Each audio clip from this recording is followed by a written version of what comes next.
Hi friends, ഇന്ന് നമ്മൾ വന്നിരിക്കുന്നത് അടിപൊളി ഒരു ചമ്മന്തിയുടെ റെസിപ്പിയുമായിട്ടാണ്. നമ്മളന്ന് ഉണ്ടാക്കാൻ പോകുന്നത് ചക്കക്കുരുവും കൊണ്ടൊരു ചമ്മന്തിയാണ്.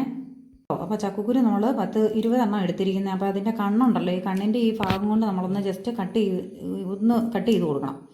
എന്നിട്ട് ഞാനിത് ചുട്ടിട്ടാണ് എടുക്കുന്നത്. അടുപ്പിലിട്ട് ചുടുമ്പോൾ ഇല്ലേ പൊട്ടിത്തെറിക്കാതിരിക്കാൻ വേണ്ടിയിട്ടാണ് നമ്മളിങ്ങനെ ഈ കണ്ണിൻ്റെ അവിടെ ഒരു ജസ്റ്റ് ഒരു വര കൊടുക്കുന്നത് കേട്ടോ.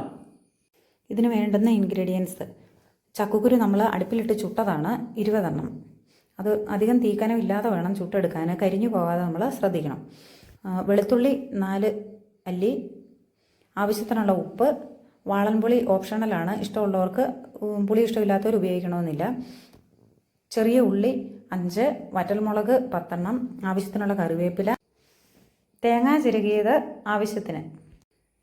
ചക്കക്കുരു ചമ്മന്തി റെഡി ആയിട്ടുണ്ട്. അപ്പം നമുക്കിത് അരകല്ലയിൽ തന്നെ അരയ്ക്കുവാണെങ്കിൽ കൂടുതൽ ടേസ്റ്റ് കിട്ടുന്നതായിരിക്കും. അപ്പോൾ നല്ലൊരു ഹെൽത്തി കറിയാണ് ചക്കക്കുരു. അതുപോലെ തന്നെ റെസിസ്റ്റിംഗ് കപ്പാസിറ്റി നമുക്ക് ബോഡിക്ക് നൽകുന്ന ഒന്നാണല്ലോ. അപ്പോൾ അതുകൊണ്ട് മാക്സിമം നമുക്ക് കറിയായിട്ടൊക്കെ ഉപയോഗിക്കാം. ചോറിൻ്റെ കൂട്ടത്തിൽ നമുക്ക് കഴിക്കാൻ പറ്റുന്ന നല്ലൊരു കറിയായിട്ടുമാണ്. ഒരു കറി മാത്രം മതി നമുക്ക് ചോറ് വയറ് നിറയെ ഉണ്ട്. അപ്പോൾ എൻ്റെ ഈ വീഡിയോ ഇഷ്ടപ്പെട്ടാൽ ഫീഡ്ബാക്ക്സ് കമൻറ്റ് ബോക്സിൽ അറിയിക്കുക. അതുപോലെ സബ്സ്ക്രൈബ് ചെയ്യുക. Okay, thank